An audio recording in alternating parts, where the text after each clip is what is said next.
Recently, a British session bass player passed away, the great Herbie Flowers. He was a really humble man, and you'd never guess that he'd played on the hundreds and hundreds of records by many famous artists. Herbie Flowers started out on tuba, and I just found out yesterday that I've got the same tuba as he had.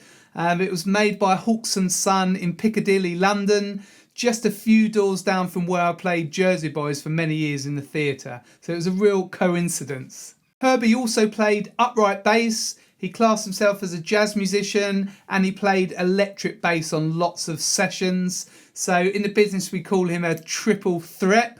He can play 3 different bass instruments. Probably Herbie Flowers' best known bass line is from Lou Reed's Take a Walk on the Wild Side. It was actually played on 2 basses, an upright bass and an electric bass, both by Herbie Flowers. Have a listen to this clip of him talking about how that session went. And Lou Reed, how did you end up working for him? David Bowie phoned me up, because I've done a lot of work for him on things like Space Oddity. And Lou Reed, I think, had left Velvet Underground, and David had said, why don't you come to London to do some recording? And I was booked to be at Trident Studios at 10 o'clock that Monday morning. And there was Lou in the control box. And I'd taken my double bass because I'm an old double bass player, and I would always take that because I prefer playing it to the electric thing. I thought, can I do it on this? Because the song itself is dark. It seemed to work doing.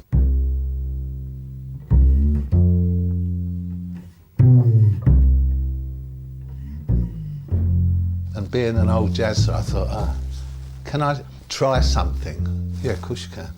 And I overdubbed the bass guitar a tenth. That's 10 notes above what the double bass was doing. And it's quite a distinctive sound. Sounds stupid, doesn't it?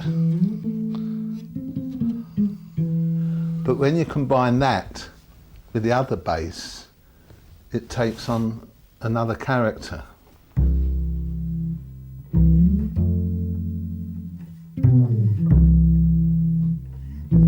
That's what you created? Well, yeah, but that's what old jazzers do. You put bits in. I actually made a video on this bass line a long time ago, one of my first videos, number 16. So you can check that out now if you want to look at that. But I'll show you the bass lines. So the double bass line, it starts on C.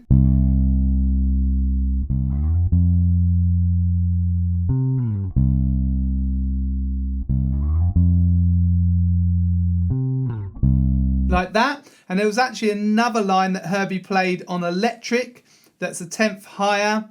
It starts on E, okay?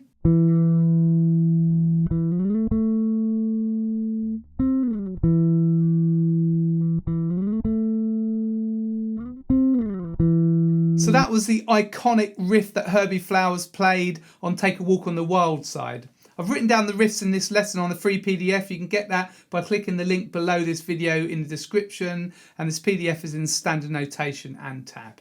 Another bass line that Herbie Flowers is well known for playing on is Space Oddity by David Bowie. This is a really interesting and unique bass line. I'll show you a clip now of Herbie chatting about his session on Space Oddity. When Space Oddity was recorded, there was only David, who was doing acoustic guitar and a rough vocal, Terry Cox on drums, and myself on bass guitar. Well, because I'm an old jazzer and there were no other guidelines, just what do you do when someone's going, and you play, you wouldn't slip about a bit too much. And then I went home and saying to my wife, God, I just met this really nice young bloke that in this song was going on about the earth being blue and all that from space. I was a bit knocked out with that.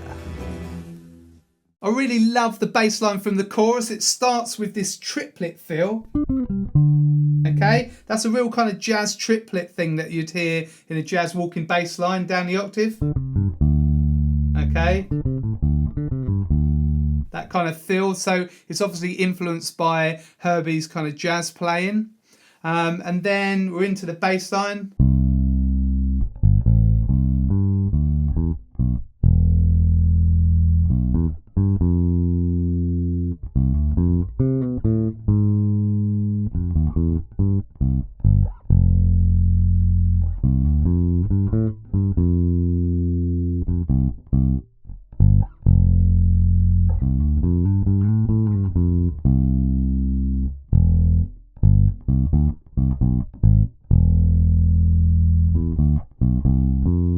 So that's really creative, really inventive.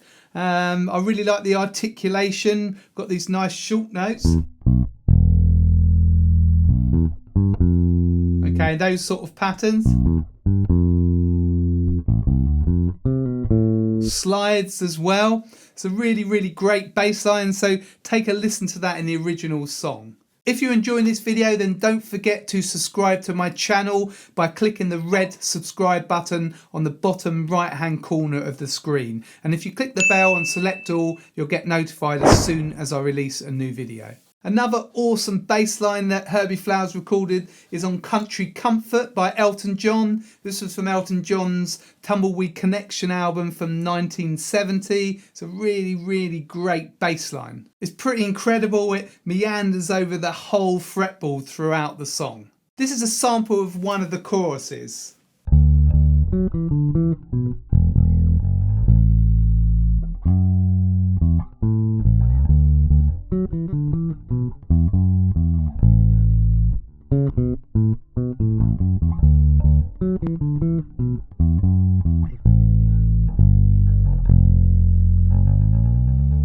Okay, so that's quite a challenging bass line. We've got all those articulations, those short notes, those slides, little fiddly little patterns here and there. So check that bass line out as well. And I made a playthrough video of this bass line a few days ago. You can check that out by clicking here. And there's a whole transcription of the entire bass line underneath that video that you can get in standard notation and tabs. It's a really, really fantastic bass line. It's quite tricky to play. I gave myself a day to record it, transcribe and record it, and I was quite on the edge for most of the video. There are way too many to mention, but other notable artists that Herbie Flowers played with in his career are Paul McCartney, Clive Dunn, T-Rex, David Essex and Henry Mancini. He also played on some film scores and he had some of his own bands as well. It's impossible to really pin down Herbie Flowers' playing style as he played on a real variety of different tunes, but he's definitely a melodic player.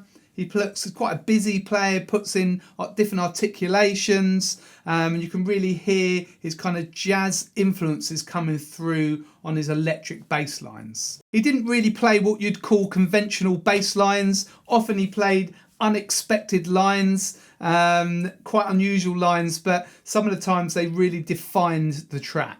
Herbie Flowers only played one electric bass throughout his career, and that was a Fender jazz bass. He strung that with tape wound strings. That gave him his really iconic sound. He played with fingerstyle and pick. He said that he just played with whatever he thought the song needed. So I've used my Sir bass for this recording, my Sir J bass. Herbie Flowers was very encouraging to other musicians, especially to young musicians, and he helped to form BIM, which is the Brighton Institute of Modern Music. I'll leave you now with a clip of a video of Herbie Flowers chatting about setting up BIM, and there's a couple of really poignant sentences right at the end of the clip that I really love. I hope you enjoyed this video, and here's Herbie Flowers. BIM was Brighton Institute for Modern Music, which I think was based on rock shops, and then it was so successful that it became